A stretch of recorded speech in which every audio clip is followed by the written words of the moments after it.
Today we're checking out a new Game Boy Color game called D-Fuzed, and this one was made by my friend Quang, aka AsobiTech, who created another Game Boy Color game in recent years, Super Jetpack DX, and worked on Bitmap Bureau's upcoming Terminator 2D, which I'm massively excited about.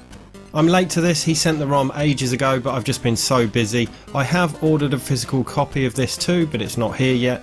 You can check out the link below if you want to order one. It was also Quang's birthday the other day, so happy birthday! D-Fuzed is a puzzle game well suited to the Game Boy Color. I've been following its progress over the years, having played and enjoyed a demo a while back. In D-Fuzed you play as D-33F or DEEF, a bomb disposal robot, hence the title D-Fuzed. The game is very simple indeed, and its simplicity is one of the keys to its charm. Apart from skipping cutscenes and restarting the stage, you only need the D-pad to play this game. That moves DEEF around the board. Each stage is a 6x6 grid of 36 squares, upon which you can move one square at a time, left, right, up or down using the D-pad.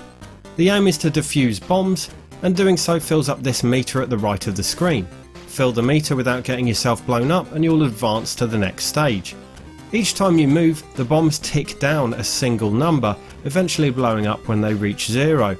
When they blow up, the explosion affects not only the bomb's square, but any square that is horizontally or vertically adjacent to it. This can create chain reactions if several bombs are connected on the grid. Don't rush things, the bomb timers only tick down when DEEF moves, so take your time and think about your next move. In fact, think about your next few moves. D-Fuzed is like chess in that respect, you'll benefit from thinking several moves ahead. But there's only so much planning you can do, as you never know where the next lot of bombs will appear. You can see where bombs will appear next turn, as you'll see an outline appear on that square. Sometimes it's better to avoid a large grouping of bombs altogether and let them explode while you're far away. The game has 6 areas, each featuring 4 stages. Apart from the first area, all the 4th stages on each area require that you rescue a friend. This makes the game much harder, as you now have 2 characters to protect, and of course that means that you have double the number of squares that you need to keep from getting blown up.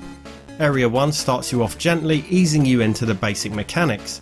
Area 2, the jungle, introduces some hazards in the form of falling rocks. Similar to how the bomb outlines show where they will appear next turn, these rock outlines show where the rocks will fall. Be sure to avoid these or you'll get squished. Not only that, but they will block your path too. It is possible to get boxed in by these rocks, but you can just keep moving about until they get blown up by a bomb. You can press select at any time to reset the stage. Subsequent areas ramp up the hazards both in quantity and the introduction of new dangers. Area 3 Castle has cannons that appear in the walls and fire cannonballs. These can hit you or hit bombs, detonating them immediately. This area also introduces holes in the floor. Area 4 Volcano has lava pits, creeping lava flows and falling rocks. Area 5 has what I first assumed were conveyor belts, as that area is called Factory, but its first stage is called Flushed Away and it looks quite like water, so it may well be water. Either way, it can carry bombs along with it. The final area, Area 6 Fortress, has these immense lasers. These charge up with a little power meter telling you when they'll fire. All these different hazards add layers of difficulty and strategy to D-Fuzed necessary to make it challenging and enjoyable, and it all works really well. D-Fuzed is a forgiving game. There are no lives, so you can carry on retrying a stage to your heart's content. I can't see any reason you wouldn't be able to complete this game given a bit of thought and patience. One of the key aspects to die and retry games succeeding is the time to retry, which must be very quick, i.e. when you die, you must be able to get back into the game with minimal effort. In D-Fuzed, a retry is just a button press away, so it keeps the flow going nicely. There's loads of replay value in D-Fuzed as well, as the stages are different every time you play them. I assume the bombs and hazards are randomly generated. The music is great and there are a good few tracks. Each area has its own music, which ensures things never get repetitive, and the menu and cutscenes all have their own unique music too. It's very Game Boy, and some of it is even reminiscent of Commodore 64 chip music. Love the simple graphics. The design of the stages is simple with very little animation outside the board, aside from the lapping waves in Area 1, the beach. The cutscenes are brilliant, The dialogue has a great sense of humour about it at times, really nicely drawn pixel art with loads of detail and vibrant colours, love the style. The cutscenes are fully voiced too, which was unexpected.